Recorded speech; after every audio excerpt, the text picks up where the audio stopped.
Hey everyone, it's Sean here, your guide to Warcraft, and today we're going to be hunting some snails for the Got to Catch 'em All achievement, which is part of the Glory of the Legion hero. So I'm heading into Neltharian's Lair on normal. You can do this on any difficulty, so like on normal, if you mess up you can reset. So once we've dropped down at the start there, you want to hug the right hand side and you will find a little pathway which will lead you to the Mushroom Merchant, who will sell a few items. Now, you only want one of these items, and it is the 100 gold item. This is the Ketchum tablet, and what this will do is it will allow us to smash some snails to get the achievement that we need. The other items are just purely sort of cosmetic, slow fall, increase of size and food.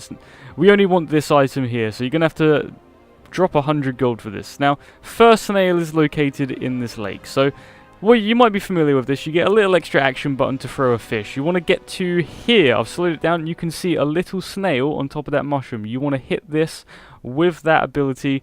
It will knock the snail off. The snail will continue to flow down the river with you. When you get knocked off your barrel and into here, wait a few seconds. Don't be alarmed if it's not here straight away. Wait a few seconds, the snail will pop up out the water, and there we go, there's the first snail. So what you want to do is use the item that you dropped 100 gold on, and then you leave an imprint of the snail by smashing it with a rock, and then that will give you credit towards one of the snails for the achievement, and that's one of many. So if you want to head behind you want to go under here, and you'll find a little hidden cave moving straight on into the second snail.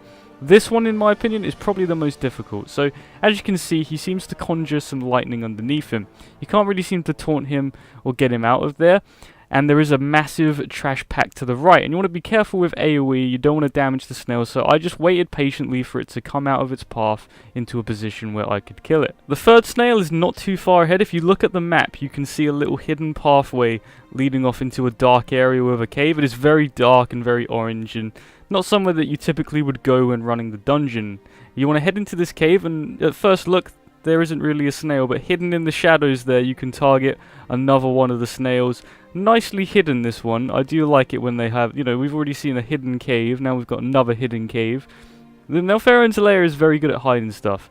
Next snail is located right after you kill the second boss, and when I say next snail, there's actually 3 of them in one area. Now, again, they're next to a trash pack, and you might be familiar with these guys. So what you want to do is pull them back. You basically want to LOS them so that they just stay well away from these snails. Once you kill them, you have a chance to just now smack 3 snails that are just sort of racing around you. Now, go on these head on. If you try and just stand still and get them as they go past you, you'll probably be here ages and you're going to probably smash your keyboard. If you go at them head on, it seems to be a lot easier. You see, I just did all 3 pretty straightforward. And instead of going left to the third boss, you want to go straight ahead into the water, and this is where we're going to find our last snail. We're going back to another cave. So right at the back of the water, there's going to be another cave. It's going to be very dark in here and full of trash. Now, the snail itself is actually on the ceiling, so don't worry about killing all the trash in here. You're not going to accidentally hit it. And he's hiding up there. Very hard to see in the dark. You might have to do a bit of a bit of clicking to try and find him, and then you want to get him down. So the best way to get him down is, if you're a class with taunt, you can use that. If not, you can use a toy called a fruit basket. If you have that, it will just sort of aggro or get the pet's attention without actually doing any damage, because any damage will just one-shot the snail before you have a chance. And if you do kill it, you can just go back in on normal and try again, so you're not on like a mythic lockout for this. So there we go, that's all of them. I did already have the achievement, so it didn't pop there. I just wanted to go back and make the video, as it's one I feel like deserves making. I'll probably have timestamps for the snails in the description down below if you need a specific one. And again, that's all for this video, so thank you very much for watching. Links are in the description down below. Be sure to subscribe for some more Warcraft guides and videos, and hopefully I will see you in the next one.